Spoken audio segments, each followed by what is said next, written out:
Man, you talking about this, you talking about that, talking about you ain't got nothing to talk about.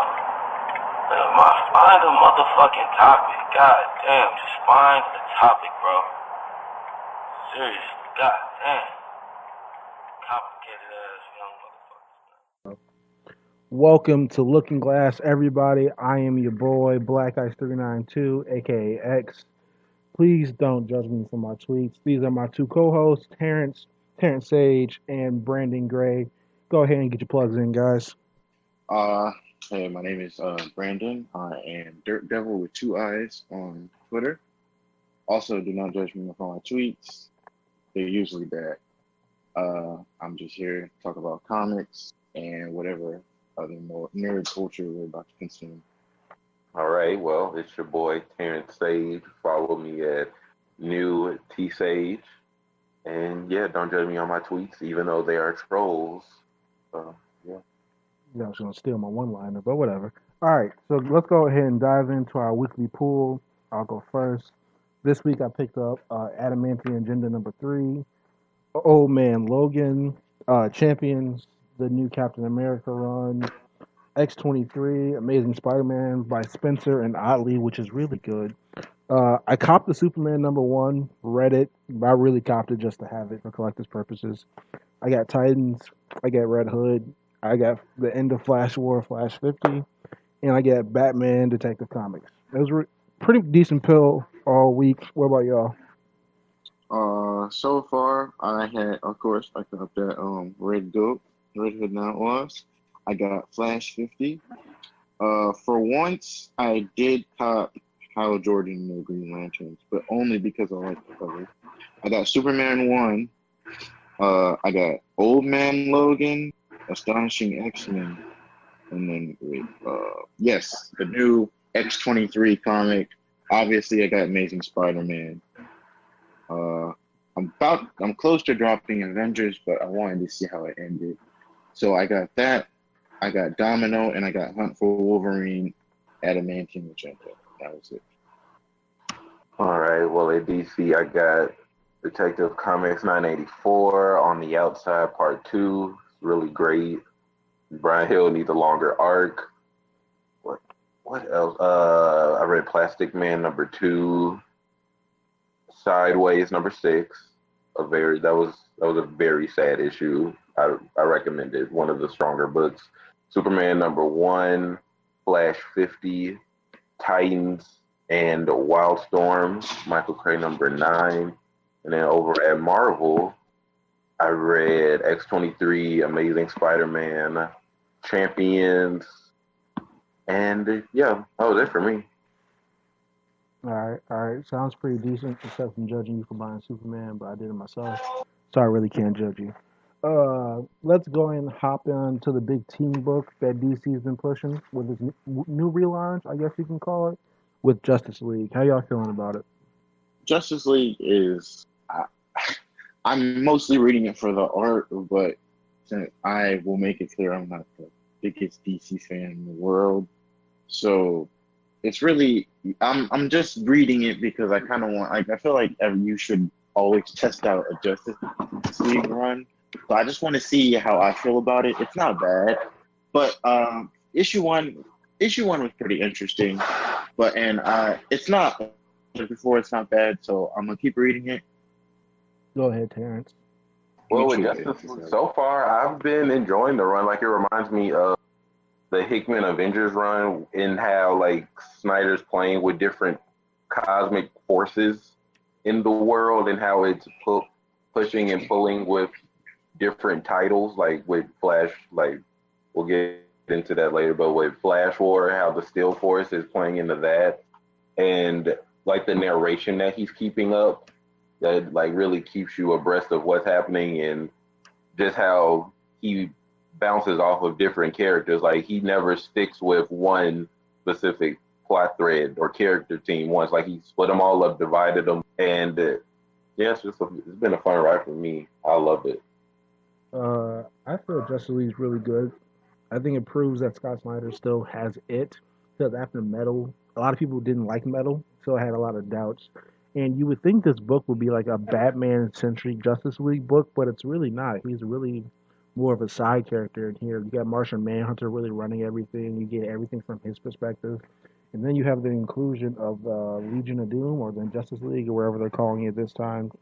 The villains really stand out. It kind of reminds me of the same vein of the DC animated universe, if anything. Like, there's a lot of callbacks to Justice League Unlimited, considering this is the exact same roster for them, except with the inclusion of Cyborg. So I think I'm enjoying it a lot so far, and I think it's going to continue to be good. So let's go ahead and move on to Flash War. How did everybody feel about Flash War? I'll go last.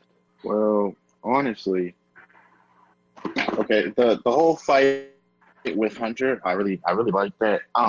I will be the first to say Flash comics, they weren't really appealing to me until Wally came back, and I'm glad that he did because when I started picking them up again, it became appealing to me. And this whole arc with Wally, you already know I hate Barry, so if anything Well, uplifting my since this is our fate. first episode, go ahead and explain to the people why you hate Barry. Okay, honestly, okay, so we have there's a lot of the Silver Age heroes that, they're older, but, they kind of don't, they fuck up a lot.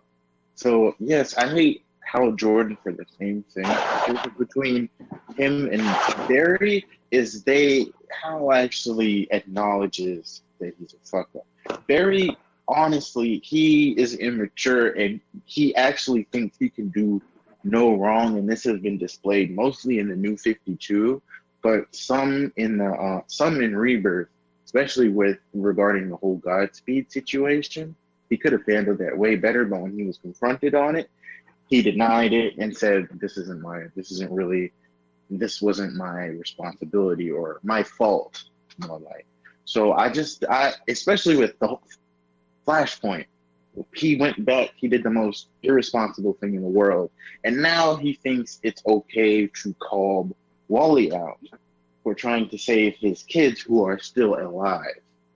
And I'm glad they addressed that. I'm glad Wally called him out on his bullshit in the previous issue. But today, I feel like, especially with the ending, Flash War was at least 9/10 for me. It was a very good comic. Go ahead, Terrence.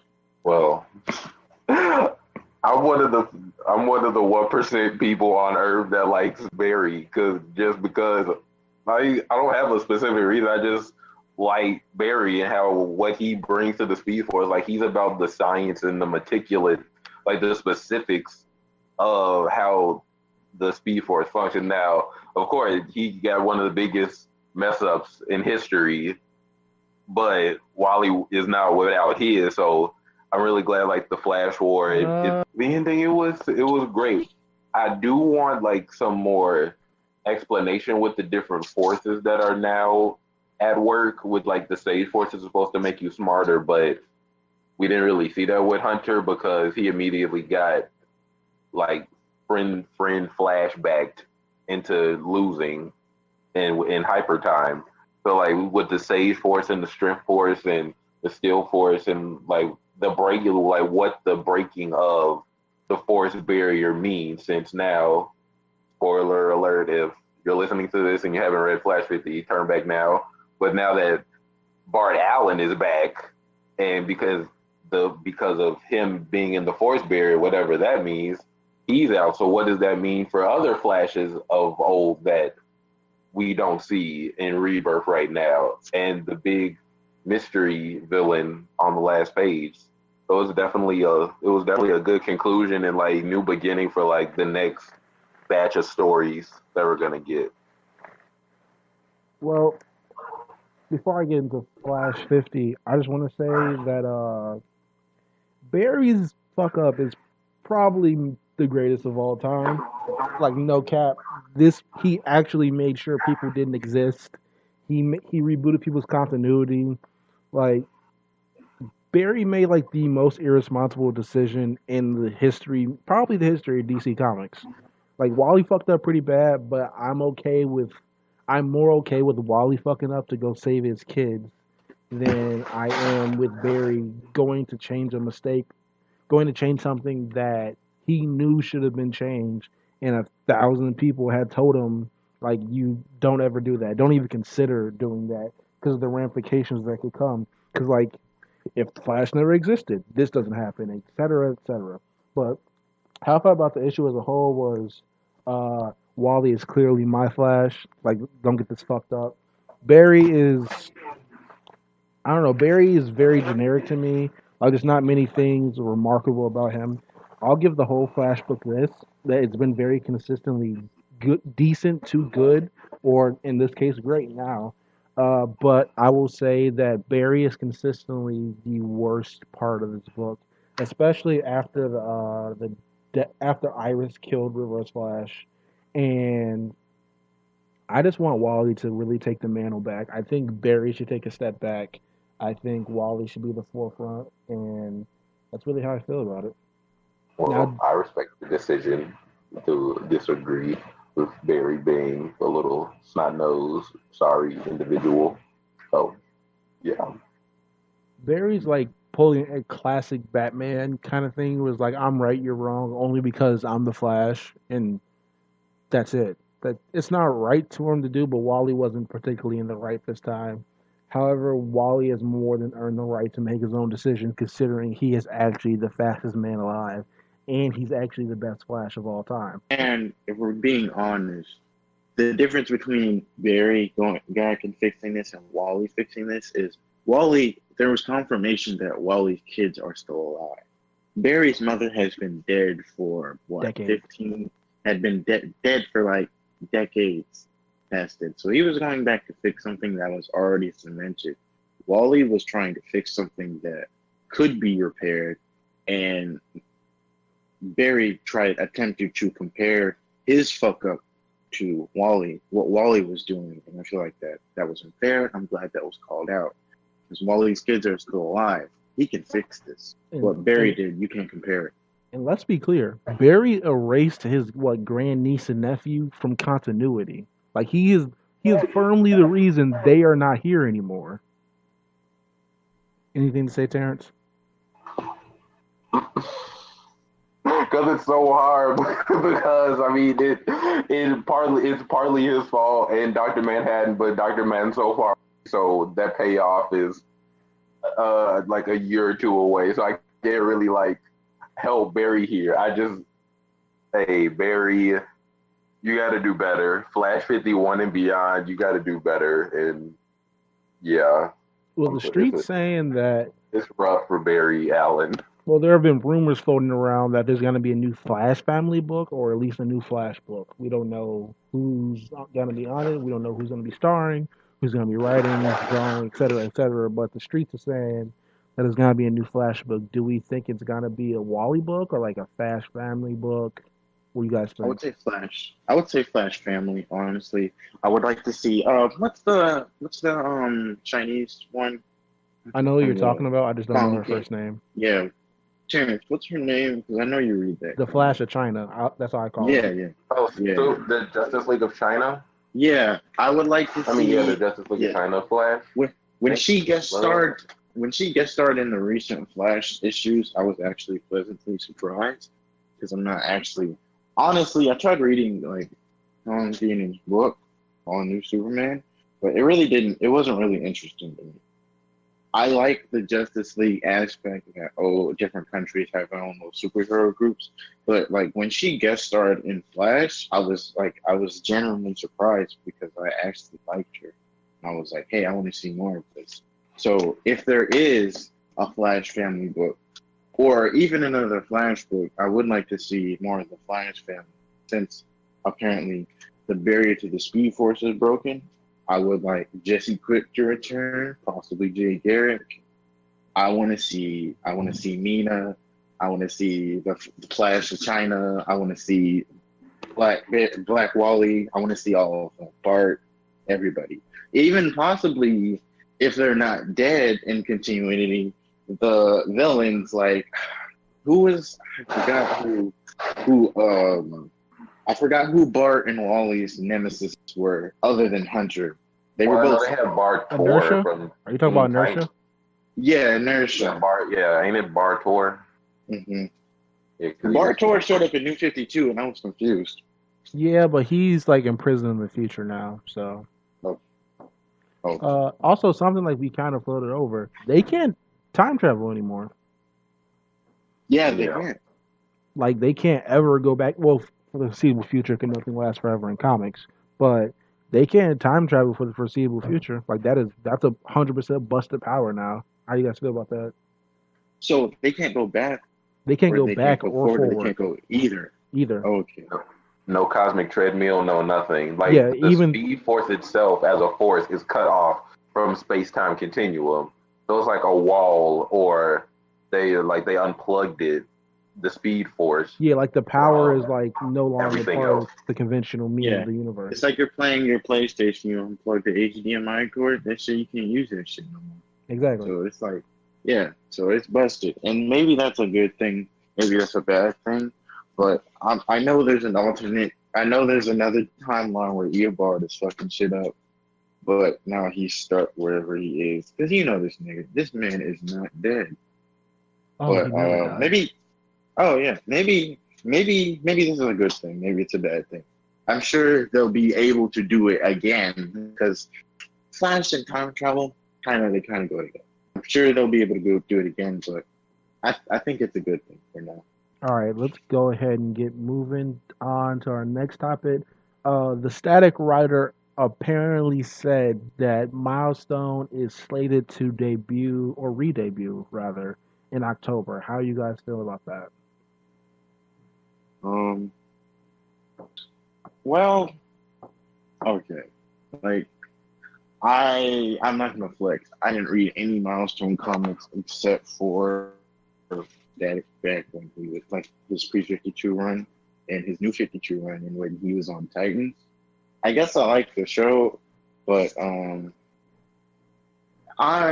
don't know how to. I'm not extremely excited for this, but I guess it's cool because it's Black owned and everything.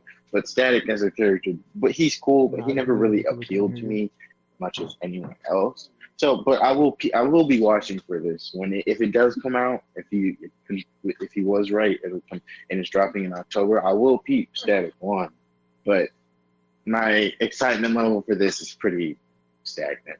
I was excited. I mean, I've been excited because I forget what convention they announced like the whole line of books that are dropping, but like it's gonna start off with Earth M. So Rocket is coming back.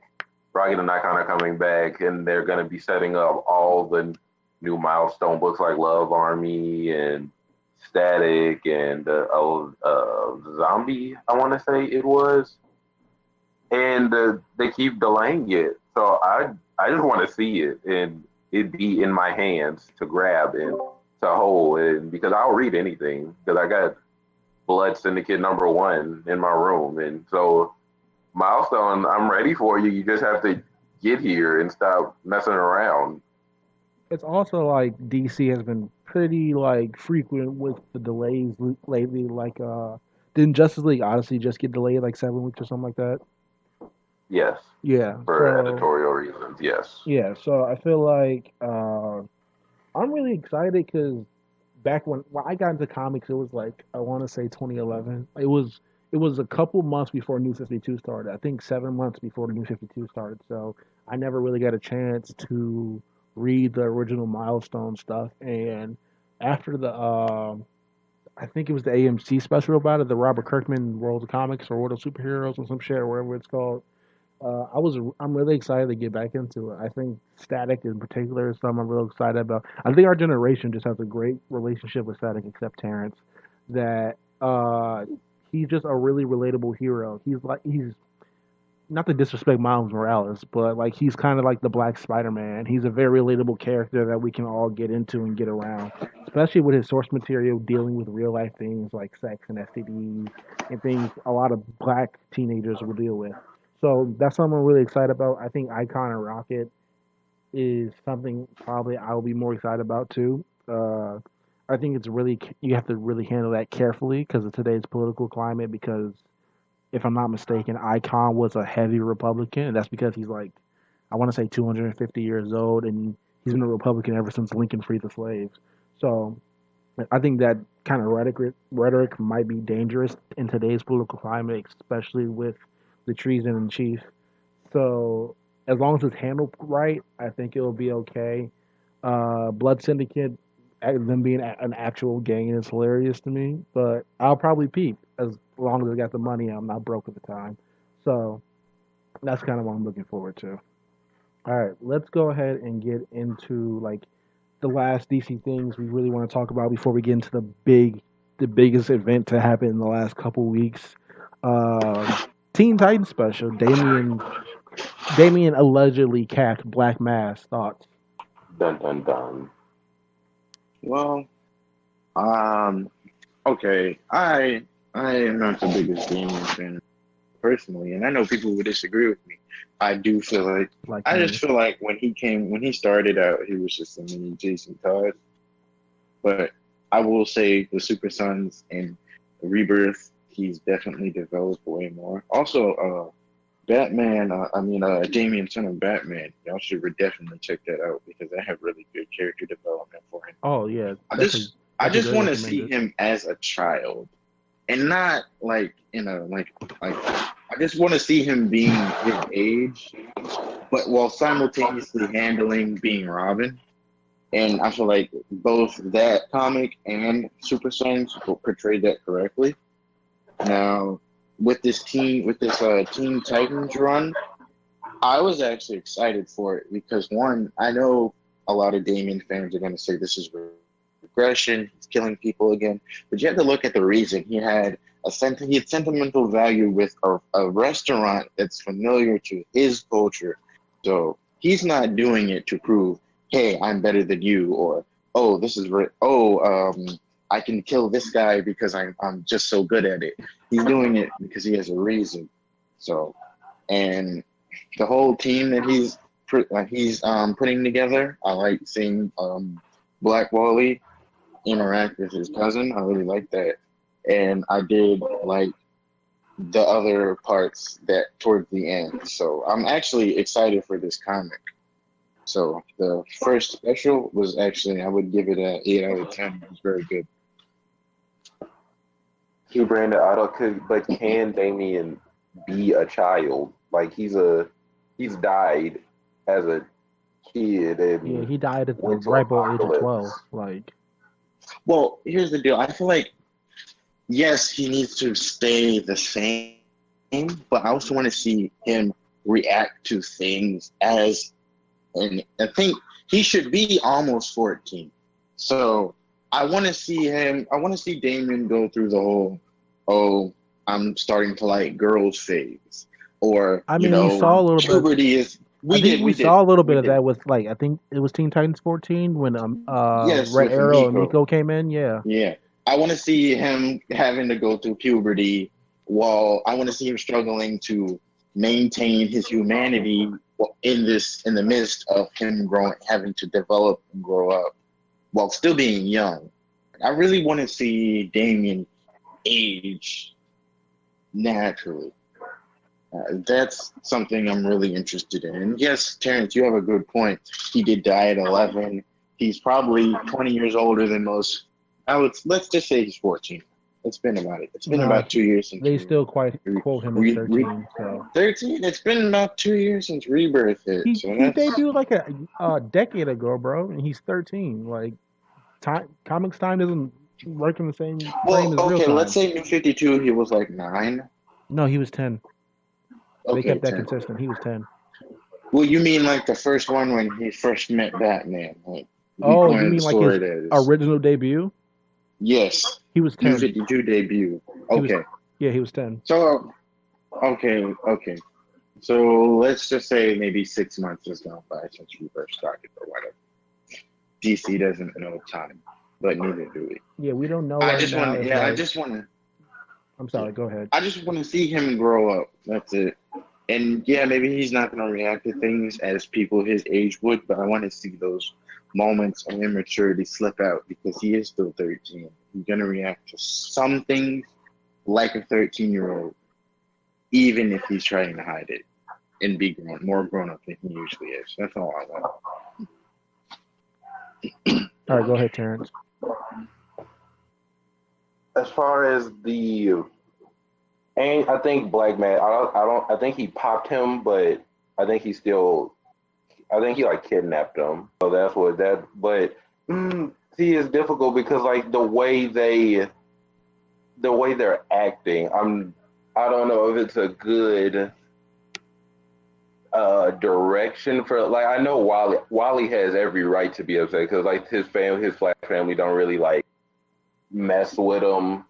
Well, not mess with him, but like he just falls off by the wayside because he's new and they have established history with it.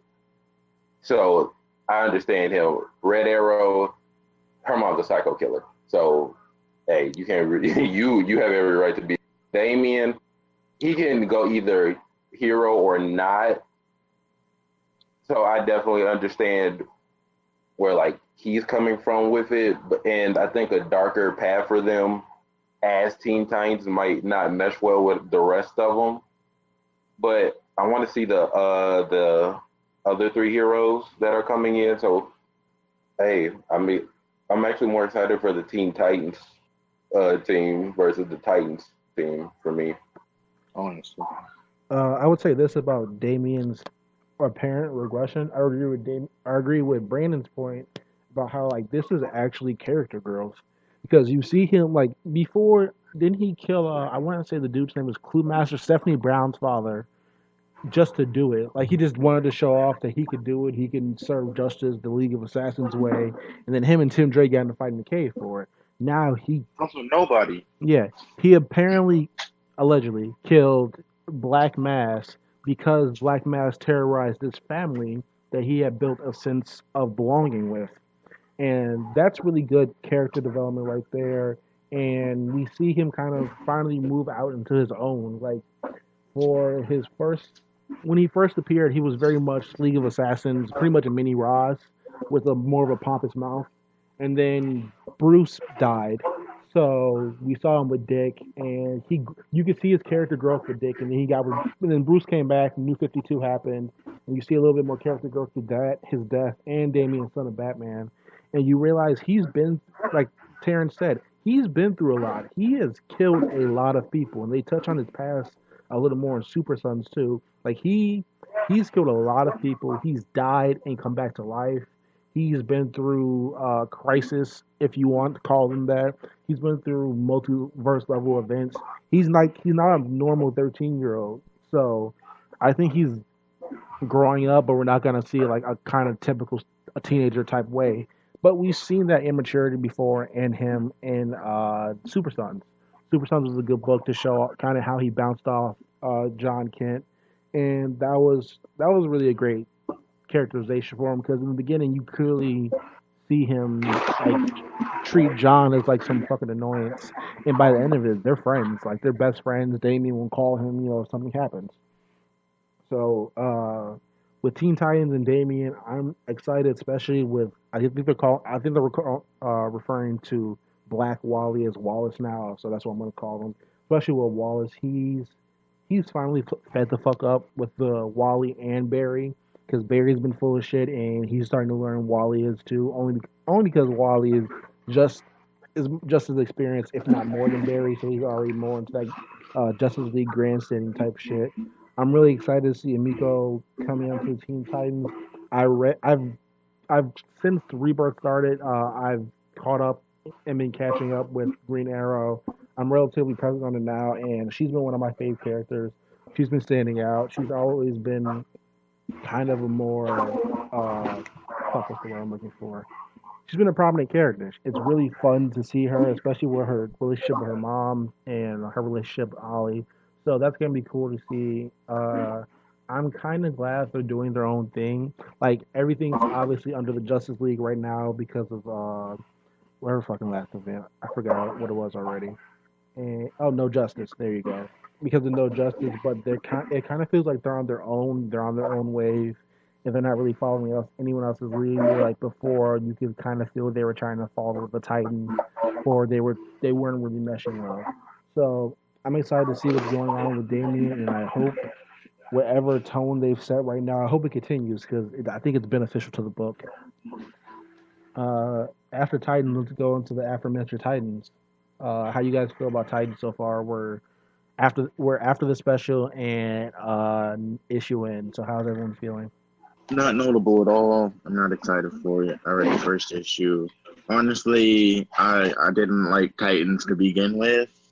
Like, it's really they're more Martian Manhunter. Sorry, fucking Megan. Forgot what her name is already. I But mean, to be fair, you don't like Nightwing books in general, though. I don't. But at least the other Titans run, it did appeal to me. It had Roy, it had Donna, it had Wally, it had Garth. I actually like all those characters. This new run, like I guess Beast Boy is cool, but I don't really mess with him like that. I guess I like that. I guess they're putting him on a more grown-up team. But yeah, the Titans book didn't do anything for me. I wasn't excited about it at all. So, and it's really, honestly, it has nothing to do with Nightwing this time. It's just flat out boring. I'm not interested. Dan Abnett is not a good writer. I'm not sorry for saying that. It's just not a good book. Go ahead, Terrence. Titans, like comic books are weird because like while I might not mess with the book itself, I like the story ideas that they're playing with. So like a metagene explosion that kind of goes into Young Justice a little bit for the upcoming season 3. Like it's about like human trafficking and normal people just coming out with superpowers. So that I like, but the team, I'm not sure I mess with the team because they already set up one of you is hiding a secret. So You are hiding a child. Let that boy come home. Right. Let's wait for that to happen. And I don't know. I think they should all be above the growing pains. But this Miss Martian is clearly not one like we know or has been around. So who knows what'll happen with that? But I don't know. I'll stick it out with Titans. I'll see if they can make something shake. Hopefully the team gets a switch up because Nightwing, Donna, Miss Martian, Steel. I do love Steel, Natasha being on the team. We always need a super person on the team. Beast Boy and Raven, I don't like Beast Boy in his newfound like beast form that he's forced to be in. But I'll see where the Titans go. I'm gonna stick with it. I'm iffy on the book, and that's odd for me to say. 'Cause I'm usually in or out just feeling with something, but the I don't feel like the writing itself was bad. I think it was a little bit lackluster. Like I get that Dick does not want Magan on the team or as a liaison in any role, but he's usually not this bitchy or argumentative to say the least. Um Beast Boy, I don't really mind. Raven, I feel she belongs more, if anything, because Raven and Beast Boy are both OG Titans. And I feel like if anything, there's more than their time to finally grow up. I know a lot of Titans fans have been complaining about Beast Boy is constantly de-aged or he constantly looks young, like he never grows up. As unlike his other counterparts from the old Wolfman Perez New Teen Titans run. I'm okay with Steel being on the team. I think she fits, but right, they're kind of doing this thing where it's more of like a business type deal with the Titans than family, and I feel like it's eventually going to become a family thing because in the Outsider John Wick run, Dick tries to run the Outsiders as like a kind of like a tactical strike team, and by the end of the run, he's already like, yeah, I can't do this like that. It needs to be more familial. It needs to be more emotional, stuff like that. Uh, they have a weird kind of mission where the person they're trying to save dies, and or the villain they're trying to stop dies via the person they saved. So it's a lot of clashing. I didn't really care for the art only because it reminded me of Mikael Janen's art from who's currently drawing Batman, or sometimes I'm Batman. and it felt like a halfway version of that. So that's something I really didn't like. But I like the roster. I'm interested to see where they're going with it, and I kind of want more, but not too much if that makes sense. And to kind of round out the big thing of this week, another big thing, uh, allegedly Red Hood Cat Penguin. Brandon, you're a big Red Goat stan. How do you feel about that? Okay, I had a lot of time about this, just mostly because they read it too. I feel like it was dumb because it was baseless. This whole Willis Todd arc, I didn't mess with it. I don't know. I guess also I was doing some rereading and I realized Artemis killed Willis. So we are going to find that out very soon. Wait, what did you But say? Artemis killed Willis Todd. Artemis. Oh shit. Okay, keep going. Yes, I did not know how I skipped over it, but I was going back and I was going back for some resource material, some panels to edit, et cetera, et cetera. And I realized I saw that, and I saw that panel, and I was like, oh, okay, so that's gonna probably blow up either in the next issue or the annual, which are both coming out next month. But honestly, I feel like it was baseless. I'm all for Jason being against Batman, but I feel like maybe Scott Lobdell didn't have a good reason to put them against. So he's like, hey, let me just have him kill Penguin, and then boom, we have conflict again. Because that was very, in my opinion, that was very sloppy of him to do. I'm just not. It's not. I'm not a fan of it. But I will keep reading because I love Jason. But yeah, it didn't. It really didn't do it for me. I'm more high. I am excited for the next issue. So that's pretty much it. I'm just gonna let you have your Red Hood. I'm just gonna let you have it and enjoy that. Well, for me, honestly, everyone and their mother needs to read Detective Comics. Like Detective Brian Hill, he's writing amazing fire. He needs a bit better, bigger arc, and hopefully with this leading into an Outsiders team book with Duke, Kaz, Batgirl, Black Lightning leading the team. I'm really excited. I need it. Brennan, are you reading that? Yeah, I am. I did pay my $5 for that issue, but I did like it because but I don't like what I don't like is whenever they do the whole they DC likes flip flopping, and I like Brian Hill. He's a very good writer, but I feel like people aren't consistent with whether the all of the Bat Clan makes Batman stronger or weaker. And so I do feel like Batman saying, oh shit, all of my family, they make me weaker, even though they can definitely protect and defend themselves. I feel like that's a little bit of a regression. But honestly, I as somebody who did not care about Black Lightning that much, he did make me care about it. So I guess I will go peep that series now because I actually want to know more about his character. I know about him from Outsiders and Pre-52, but yeah, this detective first issue, and then the second one, and then all this stuff with Cassandra, I like it. So I will keep reading. I think I'm not entirely sure where this detective story is happening in the kind of the Batverse right now. I'm not sure if it's pre or post wedding, but if it's post wedding, I think it makes more sense just because Batman's just been through possibly the greatest emotional pain since his parents dying. So if it's post wedding, it makes more sense because he just got he got hurt real bad by Selena. Spoiler alert: Selena leaves Batman's altar, and I feel it's odd because especially earlier in the Batman run, he says to all of them in the room that you are my greatest strength or you are my strength, etc., etc.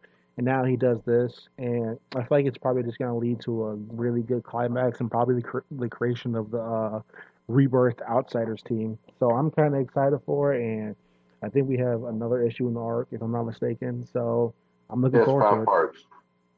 What'd you say? It's 5 parts. Oh, we got 3 more parts, so I'm looking forward to it. I don't think he's gonna stay like this because Bruce usually walks back on his words about stuff like this. So I think it's okay. With the Red Hood thing, I think I'm. I don't like that he capped Penguin because Jason doesn't usually move off emotion like that. He's more cold-blooded, calculated a little bit. I mean, he talks his shit. Don't get me wrong, but he doesn't get emotional and just go shoot people usually. And he hasn't killed anyone in the Rebirth continuity yet. So, and there's a part in the issue where it says Penguin's in critical condition, but it never says in the issue that he's dead. And I think that's gonna probably play a big role in the next issue. With now that Batman's coming after him too, I feel like it's gonna be a real interesting couple next issues for Red Hood and the Outlaws. But we alluded to it a little earlier, so let's get to probably the biggest event to happen in the last couple of years, Batman's wedding. Brandon, how do you feel about it? Garbage, completely garbage. It was a beautiful issue. It had nice art, but it didn't do it for me. Especially at the ending, all the hype. It was just like, oh, hey, Batman's getting married. Prelude. All these comics, all these 50 variants, or was it 100? I don't even remember. There's a lot of variants. Keep going. It was quite a few variants. Yes, so many variants. I bought 4. I've wasted my money on 4. I mean, like they look. You know what? I didn't waste my money. They look very nice on my wall. But yeah, it was a waste of an issue. Honestly, I should have honestly. I don't like promoting the piracy of comics, but in this case, I feel like I should have read it for free before I even stepped into my shop and bought it because it was not good. For the record, I just want to say Looking Glass supports the official release of comics. Yeah, don't pirate, kids. Well, on the other end, because I'm always on the opposite end of everybody else. You're always playing devil advocate. Batman 50. I like this. This is the thing with it because people keep bringing this part up. The hype, the mainstream, they're getting married, hyping it up, telling everybody we got some preludes for you about the bachelor party, who's he gonna pick. Yes, all of that is a part of it. Yes, it sucks because we see that it didn't happen and Catwoman left him at the altar, proverbially. As in, if this is how I'm approaching it, as an issue, you just read Batman 50. Don't worry about, well, I've spent $20 on the preludes and the photo album book and all these different things. If I'm just reading Batman 50 as just like we did Batman 1 through 49, just reading the book by itself and seeing how well crafted and the story, the art, all of that is, it's a great book to me. And yes, I had my own visions of the wedding, part of all the Bat family gonna be sitting there watching them. Who's gonna be on Catwoman's side because who could she really bring? Yes, but hey, expectations, it doesn't always work out. Theories and guesses be wrong. And it was an intimate look at their relationship, just like Batman Annual 2 was. And the reasoning that she left him is one of the biggest excuses everyone gives Batman, because he's Batman. In this very run, Batman has said, I've killed myself in a way because he devoted his life to this fight, to fight crime. So changing that and going and trying to be happy, and he was going to go through with it. He was going to be happy and finally get to that point. But Catwoman made that choice for him because he's Batman. She can't take away what the world needs, and the world needs Batman. And he says this all the time, the world needs Batman. So Tom King breaking down why he can't reach that level of happiness like Superman can, or Green Arrow can, or Aquaman is still trying to get married.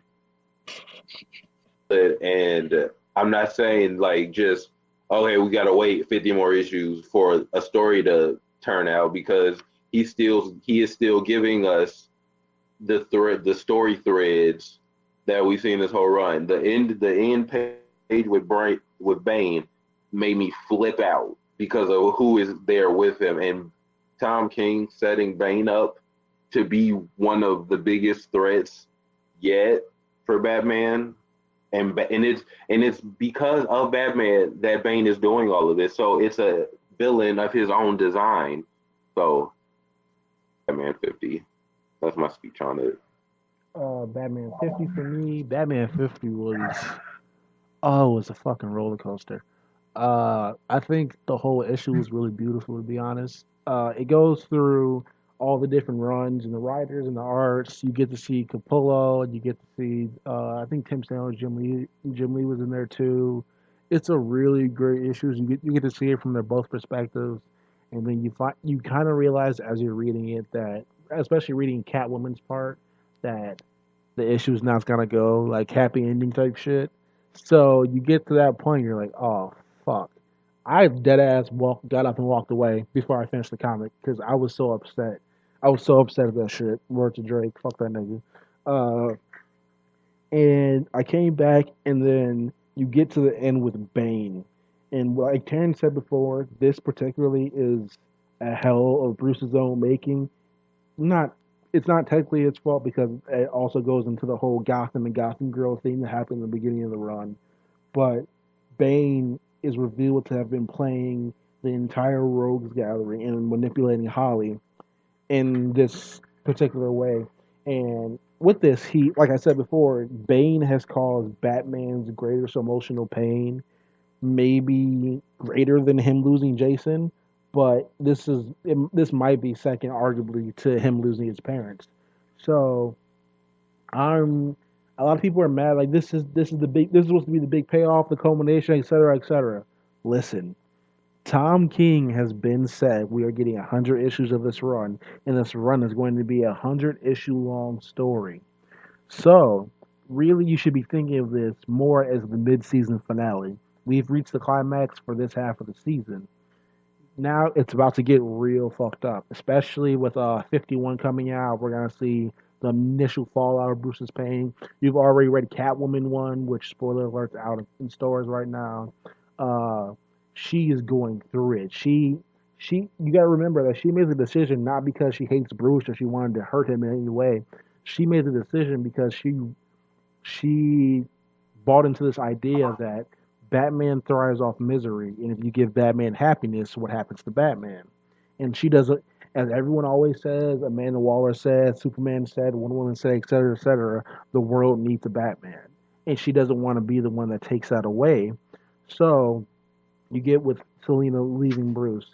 She's torn up about it, they're both torn up about it. I honestly think at the end of this run, they're probably going to get back together. They're probably going to get married. Tom King has pretty much all but said that, in my opinion. He put out some tweets after the issue leaked, the New York Times article, saying that this is a 100-issue story of their love, and it's not gonna end here. This isn't it. So I'm really excited for it. This is about to elevate Bane, possibly being Batman's greatest villain of all time. And you can say it's Joker because he's killed Jason.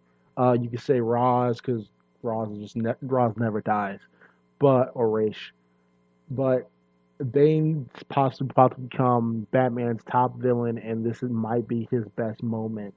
This might be a more iconic moment in the making than him breaking Bruce's back in the 90s. So that's how I feel about Batman 50. But another wedding that we saw recently was the X-Men Gold wedding between Kitty and Colossus. Brandon, I know you have some strong feelings about Kitty Pryde. Go ahead and get your thoughts off. All right, first of all, shit, and I never liked her.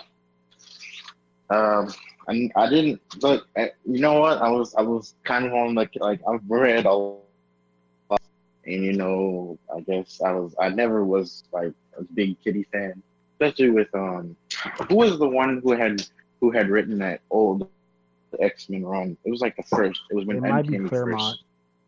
Or no. It was the more. I'm actually going to look it up Josh right Whedon? now. Yes. That The that one where she got she faced the bullet through the planet. Mm-hmm. Yeah, that was I weird. I was then, but I didn't really have an opinion. But when I really started hating her was towards when Uncanny Volume 3 dropped with Scott, and then I like Peter Quill, I like Guardians a lot, so I started reading Guardians, and I was like, hey, okay, I might start liking Kitty again. And then she did my nigga dirty. She dropped him a week after he told, which was funny to me. And now dude. And then that doesn't work. But honestly, X-Men Gold 30 was world better than Batman 50. That's solely a hot take. because That's a hot take. Damn, son, where'd you find this? Because even if the wedding didn't happen, we saw characters we haven't seen for years. People we thought were dead. Because the X-Men it's like, yeah, with the Batman wedding, I expected to see the Justice League there.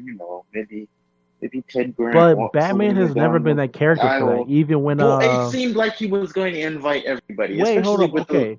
Especially even when Bruce died allegedly back in 2008, 2009 after Final Crisis, Alfred told Dick to make sure they do not turn it into some big superhero cape parade.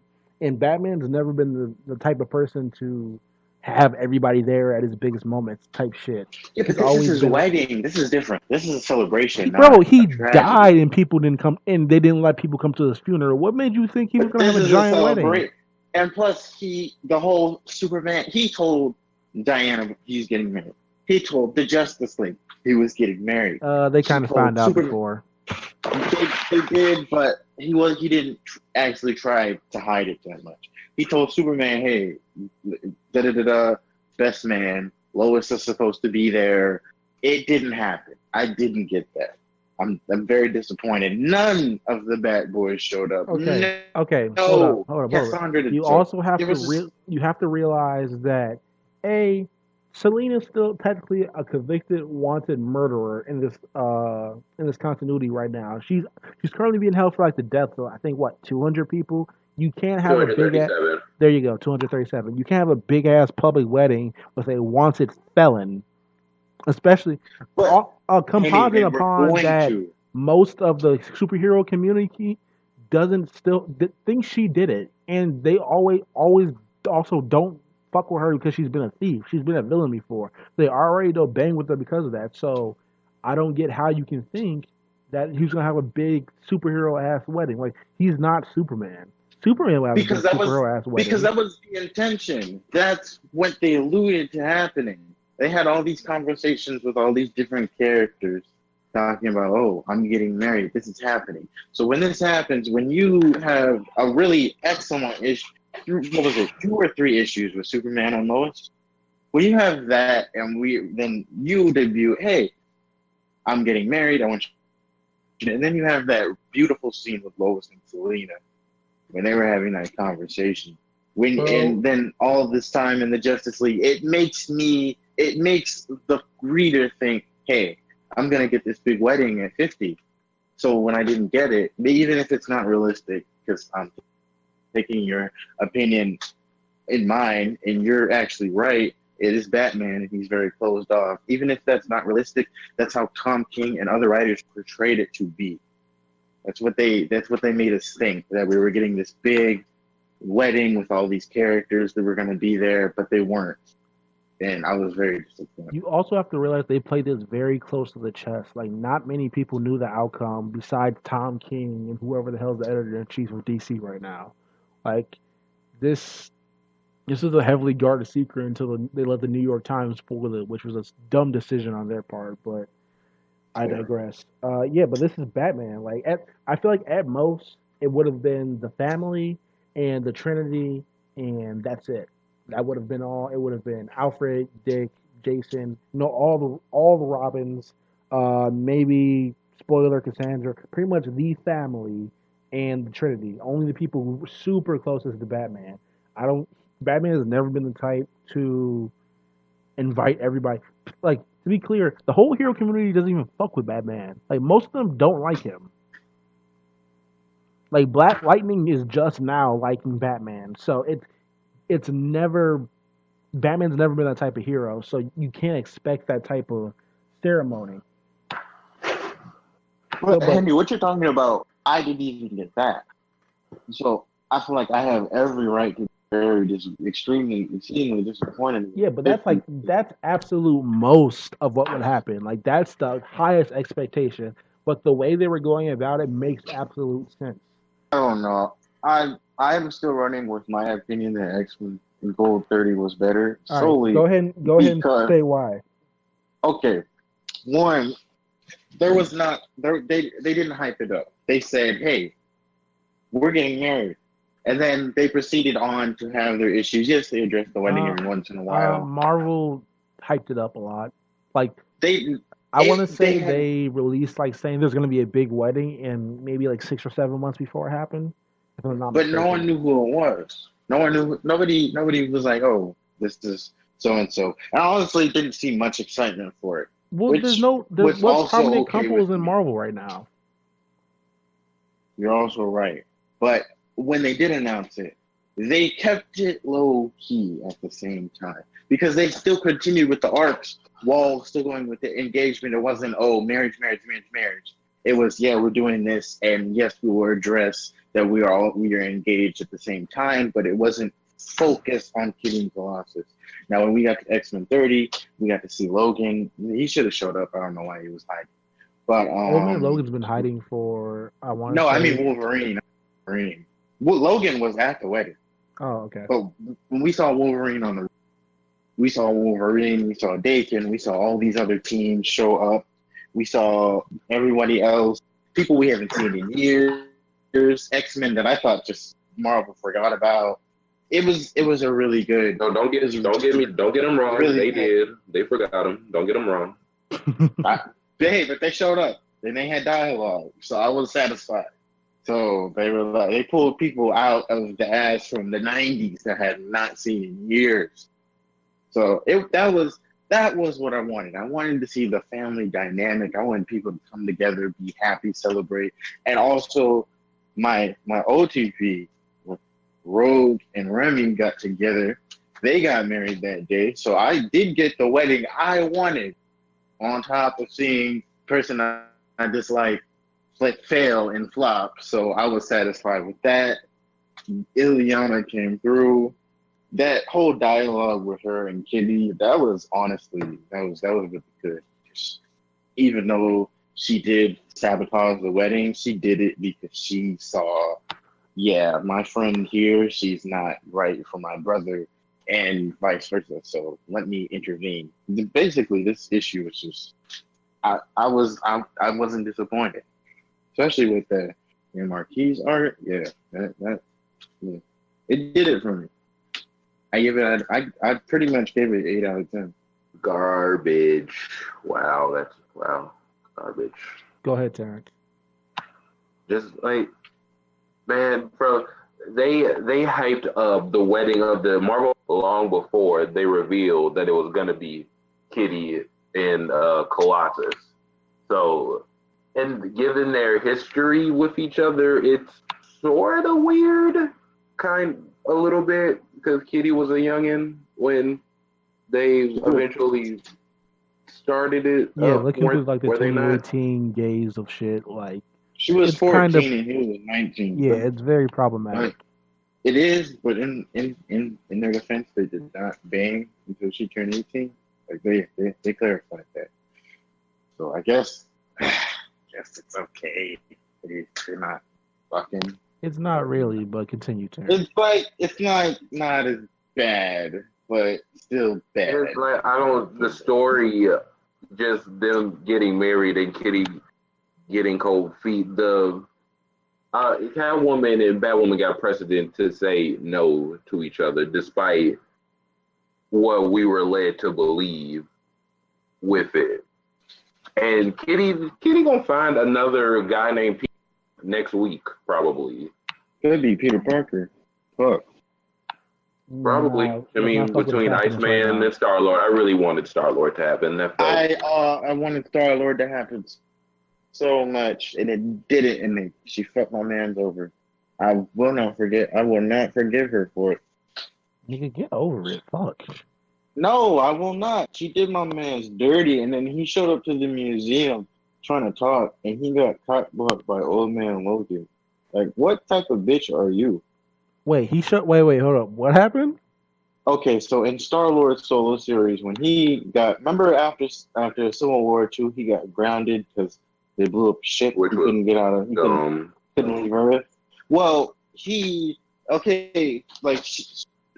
Sword gave him an apartment, till he gets off his feet, and then Kitty was taking the ex-kids to the museum, and he was like, he knew this, so he went to go talk to her, because I guess he hadn't spoken to her since that happened, and she basically ignored him and took old man Logan, who said, if you don't get out of here, I will stab you several times.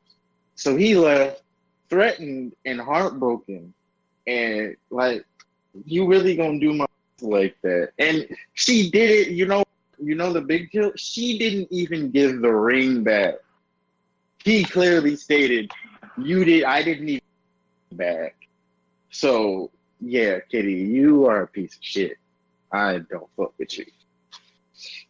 Well, I'm gonna let you finish, but Batcat did the whole wedding or not wedding better. So They definitely did. yeah. And this is how I feel like it. At the time when Marvel made the announcement that there was going to be a wedding, everyone was like, who the fuck is it? Who's even together right now? I think the only other prominent couple at the time was Spider-Man and Mockingbird, and they broke up the next issue. So they kind of did it by default with Peter and Kitty. And honestly, nobody knew because nobody was together. Exactly, but who get to keep not dissing, who writes X-Men Gold, who draws, and not to discount their hard work, but who the fuck cares?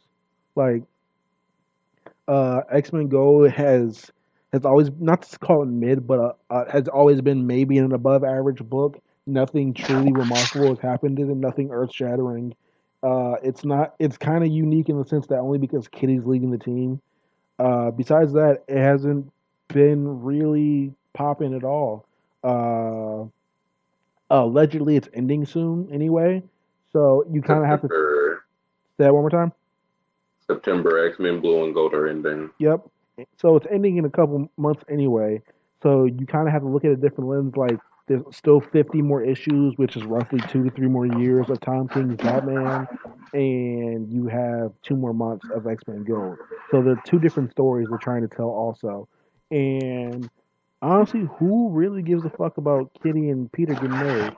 Besides, because honestly, Brandon, you're the only person I know who reads X-Men Gold.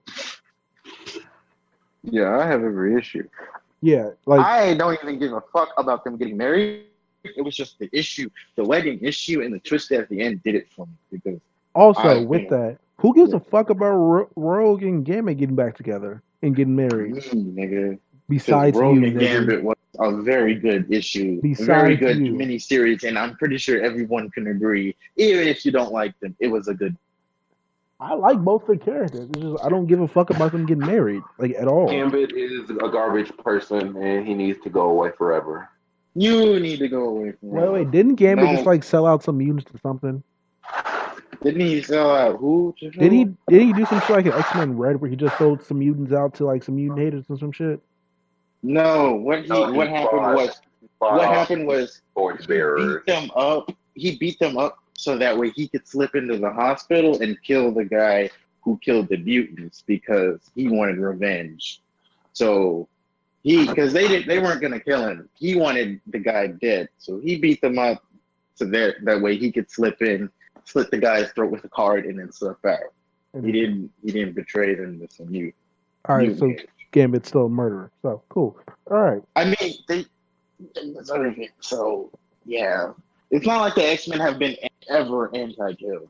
They haven't. I'm just saying, Gambit and Rogue and or Peter and Kitty are nowhere near on the level of characters that Batman and Catwoman are. Oh, I know this, but I'm saying issue quality wise, 30 was better. I wouldn't Batman even was give it better. that only I because agree. Batman was better. say that again, Terrence.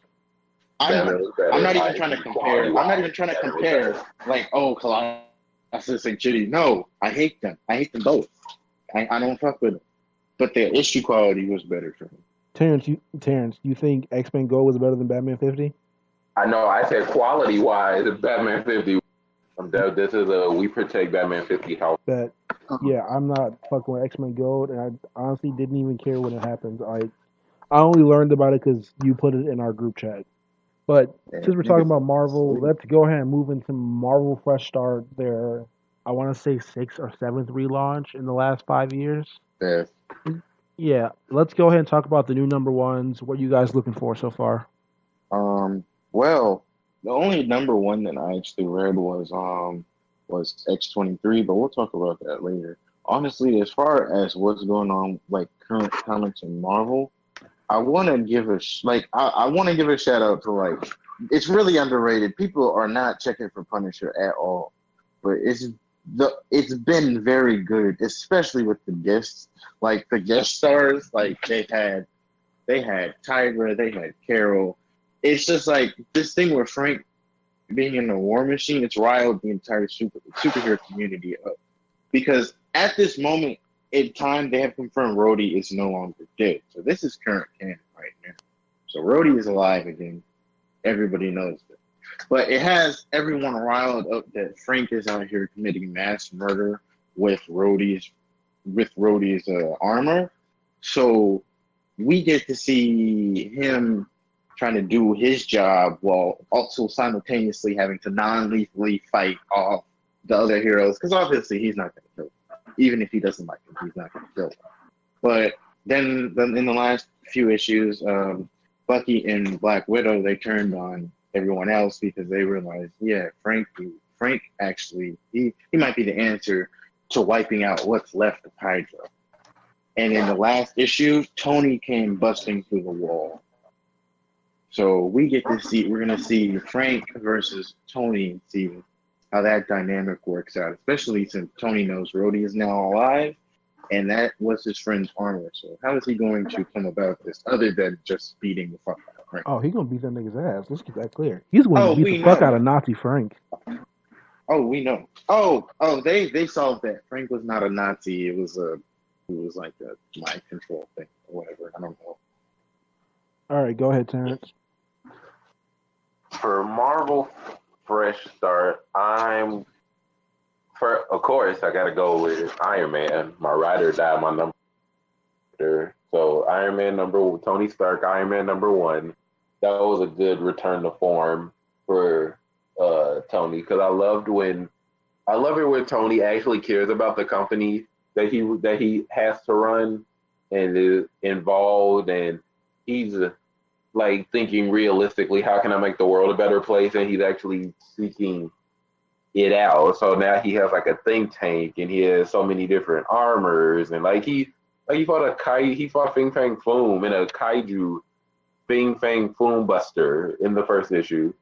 And yeah, I love that my boy is back, even though I need Riri and Miles to go somewhere since Bendis set them up for like a new version of S.H.I.E.L.D. So hopefully that gets announced soon, since they are starting to announce some things for the fall. Another Marvel Fresh Start that I've been enjoying is Captain America #1. That was a good. Captain America #1 by Ta-Nehisi Coates should have followed Secret Empire Fallout, because it feels immediately like we're back into it, and this is Steve. I do not like Steve whatsoever. Like I'm gonna see what see another good one with Black Panther #1. He took him to space, and T'Challa's a slave. So if Coates can give me a interstellar space slave revolution story and make Steve ask some big questions about what it means to be an American figure and your enemies are also American figures. How do you go with that, and how do you run with that? And other than that, Champions technically didn't get a fresh start, but they just got a new writer. They they got a new writer before Fresh Start started, so. No, that's what I'm saying. So like they technically didn't get, but they got a new writer, so it kind of is like their version of a fresh start with the team changing, and we're starting to see different things for the crew. And really, Marvel Fresh Start. I've been reading more older stuff in the previous relaunches. It's nothing outside of Amazing Spider-Man #1 that just dropped that's really grabbing me. And X-Men Red, really it for me. Yeah, Black Panther and Captain America are both my standouts. Ta-Nehisi Coates is doing a really good job with Captain America. People thought that he would go less political with this one. You were wrong. Like Terrence said, he's questioning what it means to be an American, to be an American figure, kind of what you would expect Ta-Nehisi Coates to be writing. Black Panther is firing on all cylinders, because I remember one slander and or criticism for the last Black Panther run, or Coates' last Black Panther run, was that it started off real slow, or it was boring in the beginning, but it picked up with a ton of action in part 2 or season 2 or whatever you want to call it, and it looks like this new one's kind of firing directly off of that. You got T'Challa with flashbacks of Storm. You got M'Baku. You got Nakia. You got Killmonger. You even got Killmonger in kind of the Gold Panther type suit from the Black Panther movie. So it's going really good. Another one, Champions. I originally started buying Champions immediately actually after it started. It didn't bang with me. It didn't resonate with me. So I gave up until I think Zub is who's writing it now, and he's doing a really good job. You can see he really grasped his team a little bit better. He understands them. You got Miles, you got Kamala. Miles is technically in the hospital right now due to the events of, I want to say, Spider-Man 235 is the 240. issue. 240. I'm sorry, and that they're doing really well. I'm really excited for it. I don't like Riri's new armor personally, but maybe it'll grow on me. You never know. Power Ranger. She does look like a Power Ranger. Amadeus' new name, Braun, but I really think that's just a subtle way of them getting him out of the way because Bruce is back. But yeah, let's get into that kind of the Flash book of Fresh Start. You got the Avengers written by Jason Aaron and drawn by Ed McGuinness. How you guys feeling about it? Go ahead, Brandon. I like Avengers, but only for the characters, not this whole celestial storyline. I am probably the only one who likes Robbie as Ghost Rider. Also, I like Loki, and I guess I like this whole revenge storyline. But it's like I'm really here for the characterization rather than what's really going. So the first 2 issues were good. I really liked them.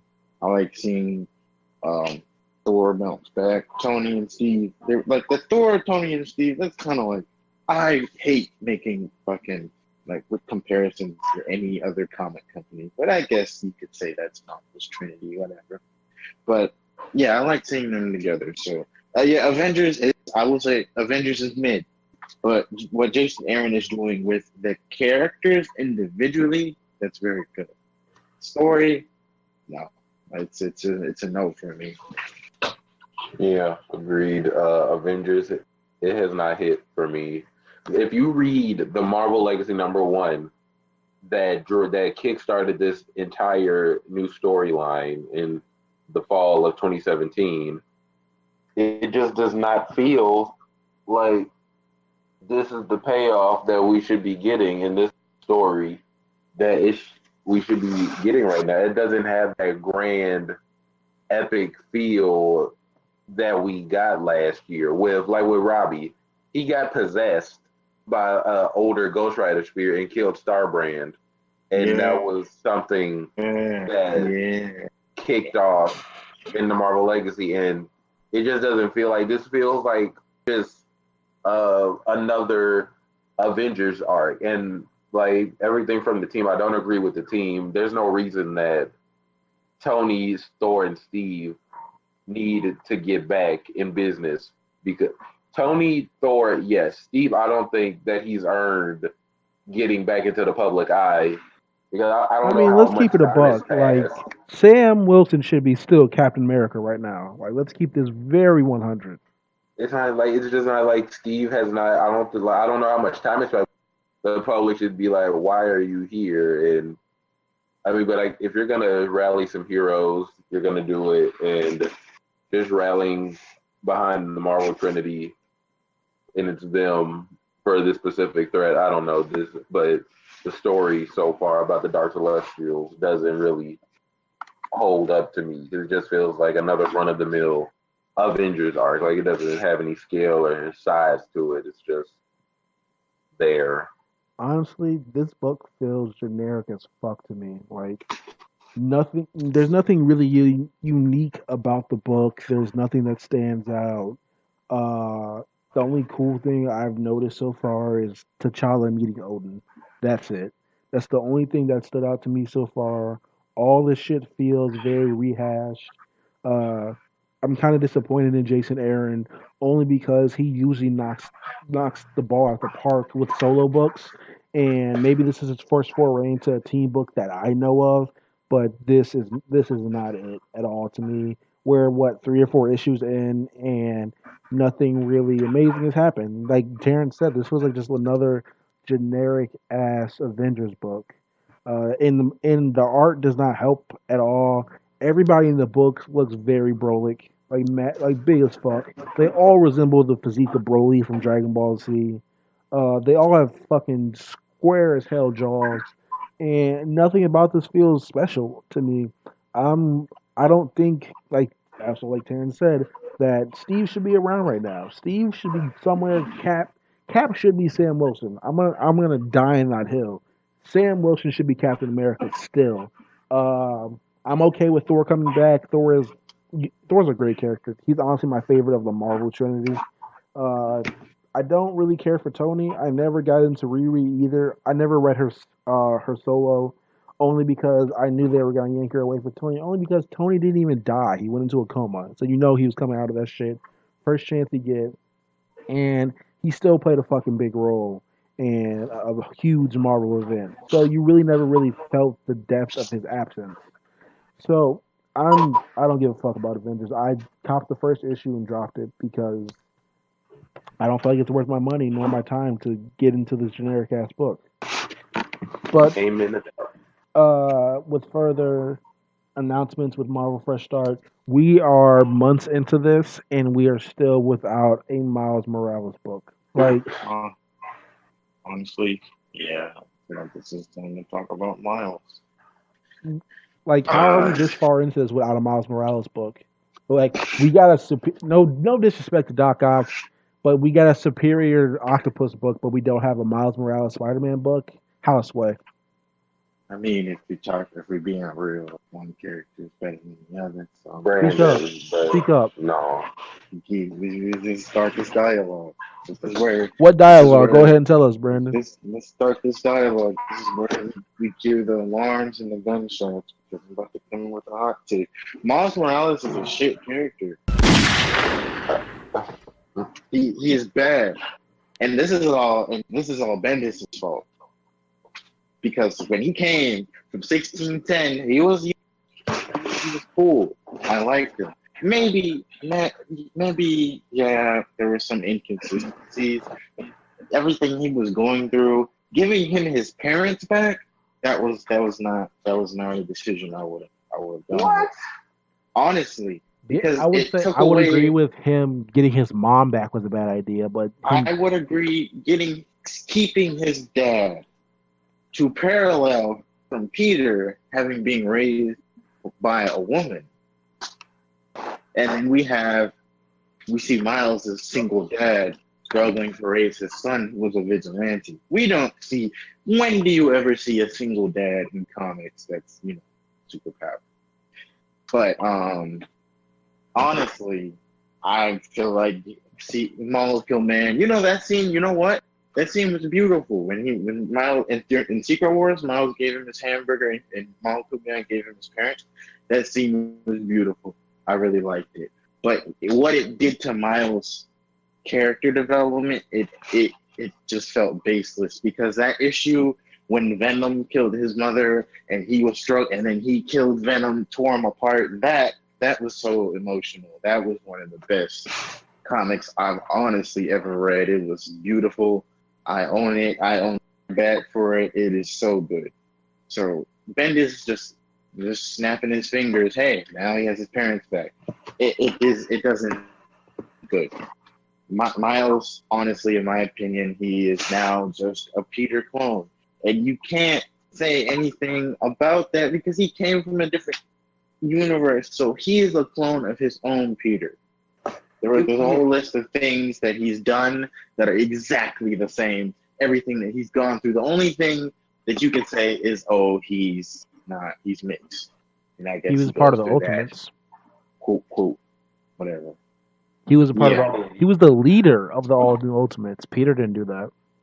Did we ever? Yeah, but the All New Ultimates came and went. Really, honestly, that was that was a really good book. Hold the fuck up. No, it was not. It was not a good. They were just fighting street level niggas like yo. They were street level heroes. I love my boy as much as the next guy, but All New It was not hitting. It was not hitting. Miles on the Ultimates team when Texas decided to go Confederate. That was hitting.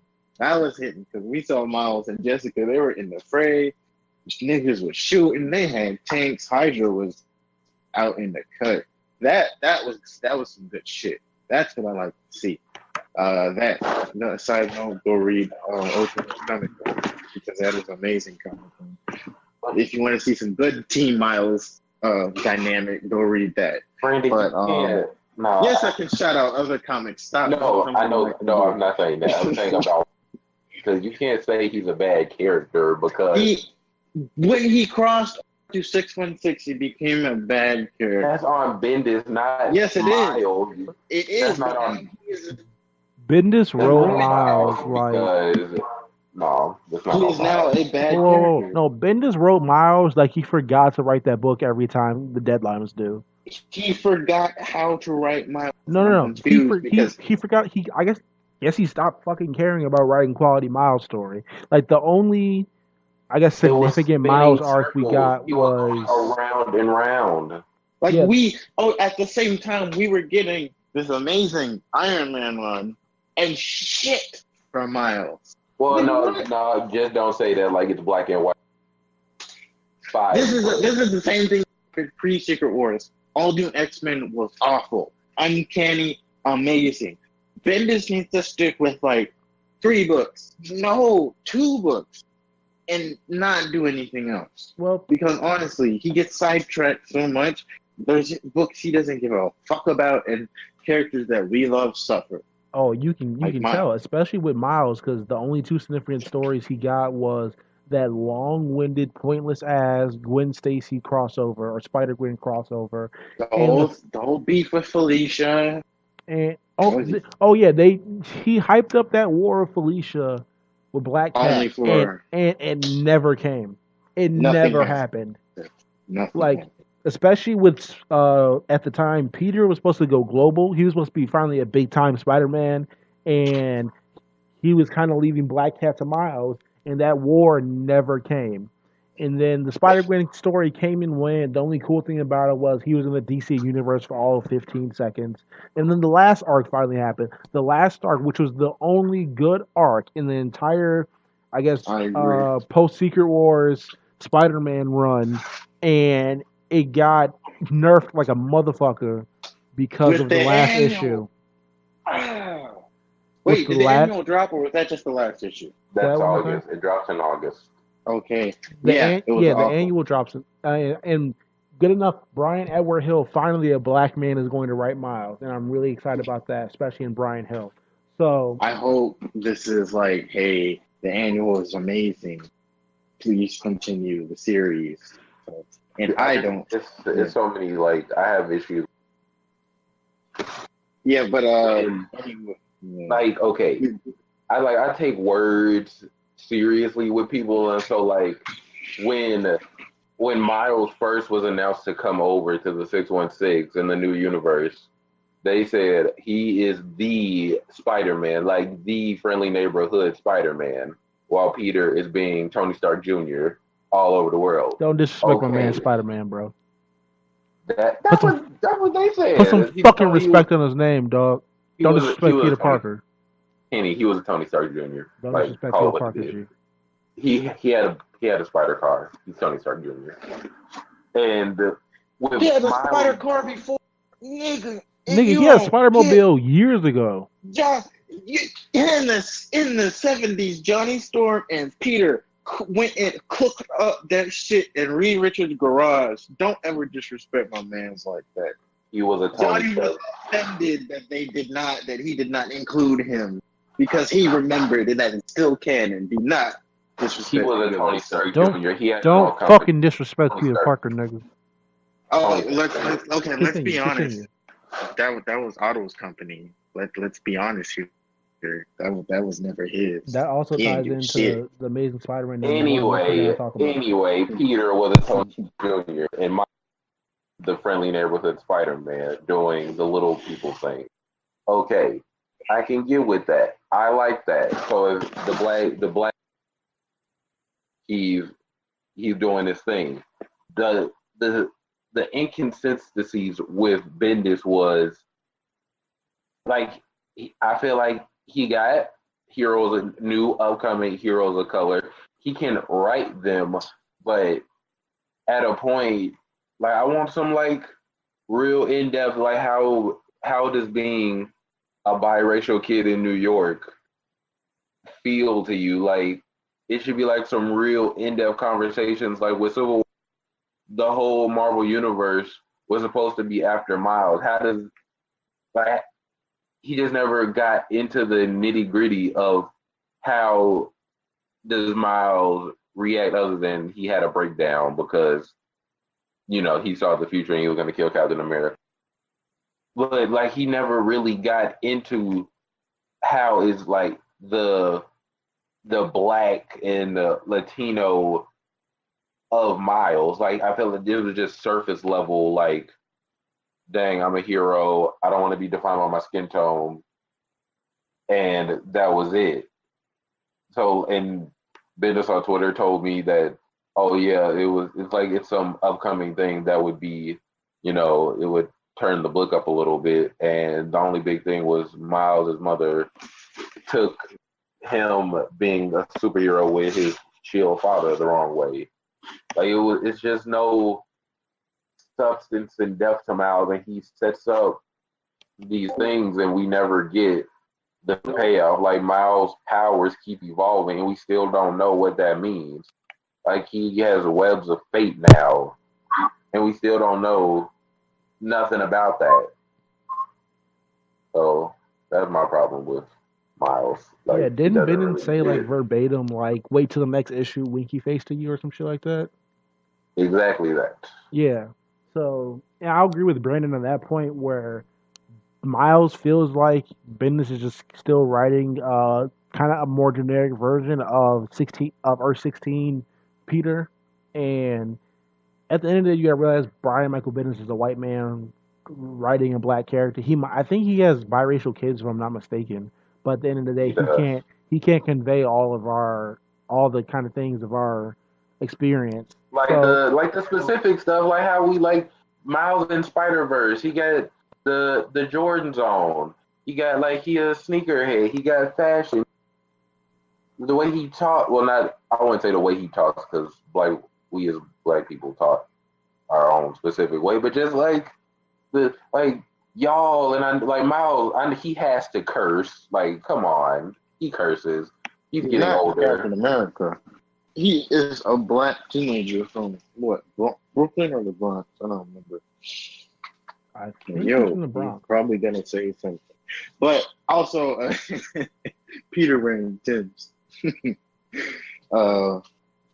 Anyway, I'm honestly, you know what? cut to alert that movie is going to be better than any of this, whatever has been written post Secret Wars for Miles. I fully agree. It's going to I be think way that's better. that's kind of hard to compare, but we'll see. I honestly think they're going to portray Miles better than he's going to. Also, did any of y'all read the novel that was written? I need to get it because I want Jason Reynolds. I believe that's his name to Yes. write Miles. And he was asked if he could do it, and he honestly said if they gave him a call, he would. Yeah, I definitely asked him like, please. The book was good. I never read The it. book is But very I heard good. it's really good. I'll put it on my list of shit to Yeah. read. Let's keep it moving. Like Brandon alluded to earlier, Amazing Spider-Man, the ending of Dan Slott run and the beginning of the Ryan Otley Nick Spencer run. How do you guys feel about that? Incredible. You know what? Y'all know I don't fuck with Dan Slott to Go any ahead. extent. Go ahead and tell the people why you don't fuck with Dan Slott. Please save us all the trouble. Don't bring it up, please. I'm gonna bring Don't it go up. into the deep personal reasons, but go ahead and tell us why you don't fuck with Dan Okay, Slott. when I was 15, I met Dan Slott at a con. I confronted him about his Spider-Man run because I wasn't disrespectful, but I didn't really like what he was doing. He was very rude to me. Basically, said "fuck off." The same thing. The same thing happened. Then on Twitter, he screenshots my tweets. Does not blur out my ad name. And then he tells his little minions to go attack me. And then from then on, I never fucked with Dan Slott. But yeah, that's my beef with Dan Slott. Anyway, I do like the way he closed out. I like it. I like it a lot. It was good. I will give him that credit. I will give him his props. 808. Who did he write 801 or was that? No, that was him. That was 801. Okay, 800 and 800. I like him. I like how he closed it, especially the ending. Superior Octopus coming out in August. Go read that. But yeah, I like how it ended. It was good. Well, I just don't like the breaking down of Peter every time. Like, oh, you have some happiness in your life. It'd be a shame if we took every single thing ever that you did and yanked it out from under you and made you a dumb, smart idiot again. But that's always been Peter. But Spencer did his thing. Thankfully he didn't give us a controversial Secret Empire level type of ending. But Spider-Man was always the Green Goblin all along. But yeah, Spencer got back to some roots. I don't agree with like some of the breaking down of how Aunt May was like, oh, I'm so disappointed in you, and those type of things, and him losing his job and his doctorate because Doc Ock was kind of the person that wrote it. Which I don't understand how that could be if it was Peter that did it. Okay, so what happened? They Ock dealt with that because when doctorate, he wrote his essay to graduate. One of his old friends, from when he was Dr. Octopus, the fat nigga, he called. He remembered. Oh wait, this is his work.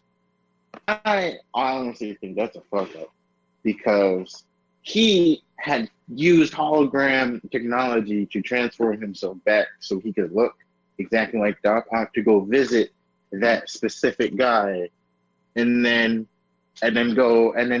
talk to him and say, "Oh, this was Peter's idea. He was my protege," so he could get away with it. He could get away with using his old ideas to get him his doctorate. So I don't understand what's going on unless Otto indirectly or directly intervenes with the direction they're taking him now. I honestly don't feel like they're going to do that because it seems like in 800, Ock sacrificed himself to save May. He did not die, but he almost did. And Peter said they're square. So it looks like they're taking Octavius in an anti-hero, especially with Spider-Geddon dropping in October. So I don't understand why he's losing his doctorates, but I hope he gets them back. But I'm not sure if he will. I think it's part of like the deconstruction of Peter for the last couple years. He's losing his doctorates, he's losing his job because, to be honest, they're not like kind of not really his. He's gotten away from being the Peter, like the kind of like the morally upheld Peter. Doc Ock took over his body and got a doctorate, but also another thing said in the issue is that Peter could have done that. Peter could have been done that. He just hasn't. For no Yeah. reason. He just for some strange reason he just never went and finished his doctorate. Peter To be could able have. to, he might be lazy. Yeah, Peter could have got a better job by now. He's lazy. Like, let's keep it a Should buck. have stayed He's at la- Horizon. Yeah, Horizon was the best. I will That say that I will I go agree down with because I that. love Horizon Lab. That should have been end all be all. I'm not gonna say end all be all, but that was great. But Peter's just lazy. Like a big part of I guess the last Marvel fucking reboot was Peter finally realizing his potential and getting his own company type beat. But now Peter's realizing that really wasn't his. Pretty much everything since Doc Ock took over hasn't been his. And he's kind of just like playing a role that's not him. So we're finally getting to the point where Peter's kind of breaking it. Well, they're breaking everything down to build him back up again. So you're gonna see him go getting his doctorate, which is a great thing for Peter to do. He finally gets back together with MJ. Finally, after I don't know how many fucking years, but him and MJ are finally back together, which is great. Uh, you see, the conversation with Aunt May was heartbreaking, but I honestly wish they would just cut the bullshit and just tell her that he's Spider-Man again. Like that's also a bigger issue with his secret identity in general and the selective people he knows and how the dumb ways he goes about to hide it with Spider-Man being his bodyguard type shit, which is stupid. But Sloth's ending was great. Uh, Flash died, which I was sad about because I wanted him to take over Venom because I don't like Eddie Brock's Venom. Uh, I'm just real looking forward to it because the number one for Otley and Spencer's book was really, really good, and I hope it continues. So that's how I Wait, feel. yeah, Well, you good, said Terrence. something. I forgot what you said just that fast. But you said something about like how Peter like always gets broken down. But like, how many times can we put him in a place just to bring him right back down where he was with a little sprinkle of new? That's Like, fair. That's 100% fair. But you also have to keep in mind that for the last couple of years, he hasn't been living his own life. Like he's more or less been living in the shadow of Doc Ock and trying to make up for that in the meantime. So he's finally at the point where he's getting past that. So I think right now with this particular run, they're going to build him. I'm not going to say he's going to get his own company again. I'm not going to say that he's going to be Horizon. I don't know what the fuck he's going to do. But they're building him back up and they're making him realize more of his potential. I don't think he's going to stay broke in his apartment with I think Robbie Robertson and fucking Boomerang. I think Boring. God, that's such a good insert. I can't wait to get his ass whipped because it's gonna come the day that Peter arrests Boomerang and then Robbie's gonna be like, "What the fuck happened to that dude?" See, it's So funny because he knows, and he's like cool with. He's like not cool with it, but he's like, I'm kind of watching you. But that just shows how good of a person Peter is to not arrest him off rip. yeah, so this Amazing Spider-Man run's looking good so far. I'm looking forward to it to see what they kind of get into, especially with the twist at the end with the Lizard teaching. I want to say Empire State again. So yeah. that's going to be really interesting. But let's go ahead and get into the next kind of surprising type book, X-23. How's everyone feeling about X-23? I liked it, especially with the cuckoos. The whole ending thing was creepy, but okay. The one thing I disliked about it, she erased the cuckoos being individual people. Because if you remember in Uncanny X-Men, they started acting erratically because they wanted to be their own people. Irma dyed her hair black, Esme dyed her hair red, Celeste stayed blonde. But I like it because you guys are clones. Now you feel the need to be different people, your own individuals. So I don't like how they erased that, but that's the only issue. It was very good. It really felt like I forgot for a second Tom Taylor was writing it because it was so smooth. Maybe it was the art that fooled me, but honestly, the writing was just so smooth.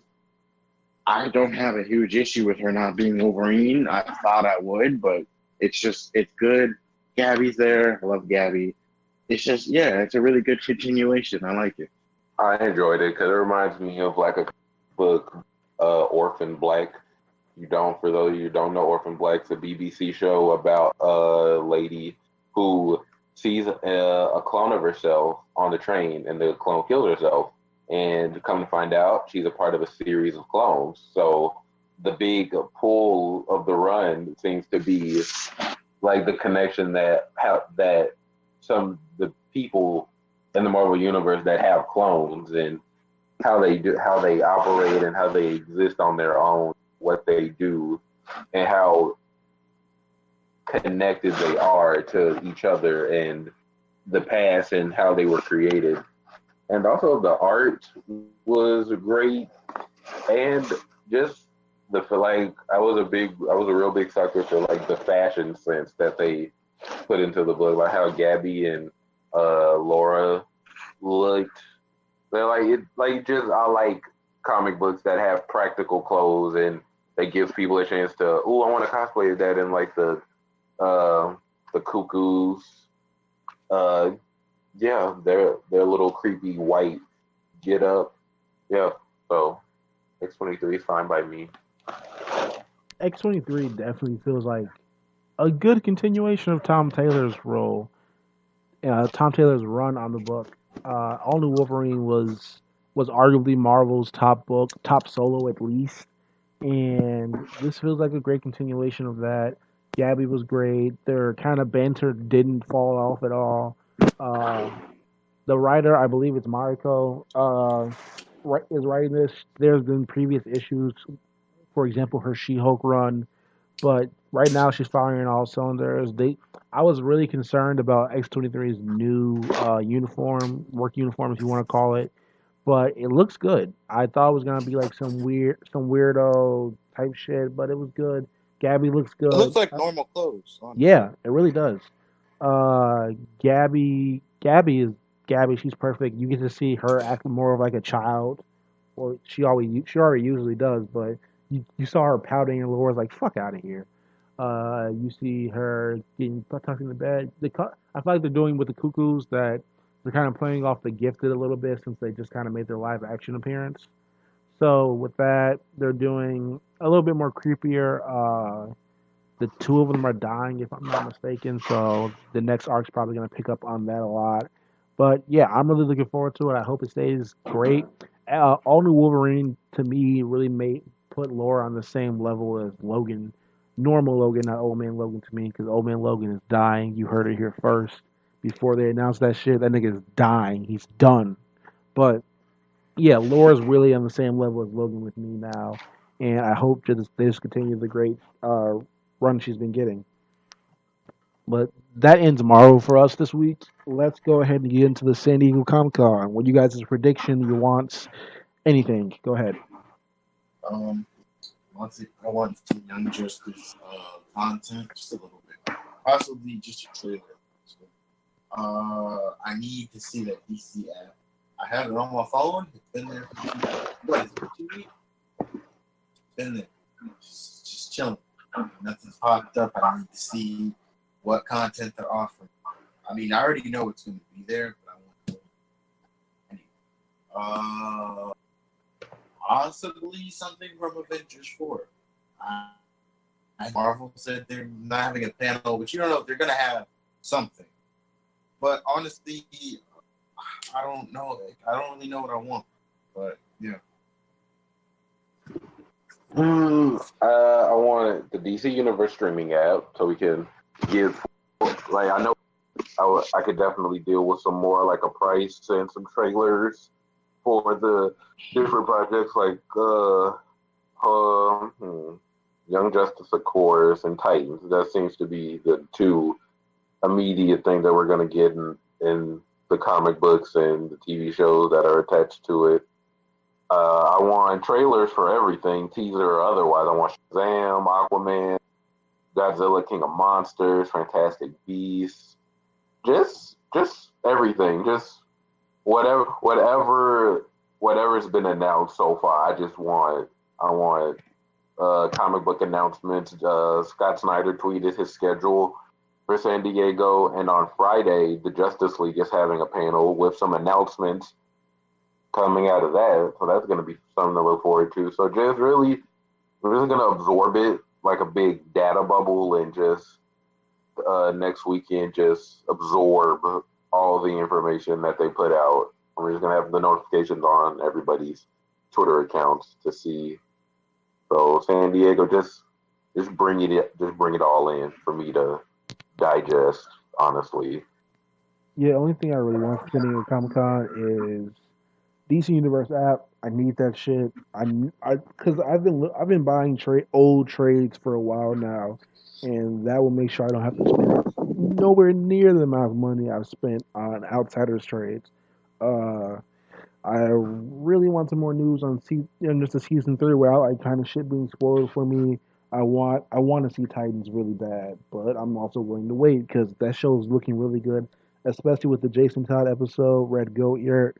And the only thing else I want is the Red Hood Pop, which I already pre-ordered. So I'm good. I'm satisfied partly already. I just need more content. And the last topic of the week, our weekly debate, will be anime, sub versus dub, everybody preference. Go ahead, Brandon. Okay. Which one is the English one? I don't know. I'm watching anime like that. I'm not gonna find it though, because whatever one is English, I've watched minimal. So dub, okay, dub. Jesus. I've watched minimal anime. I guess I finished. I did watch every episode of Naruto. I did peep some Bleach. I was forced to watch JoJo.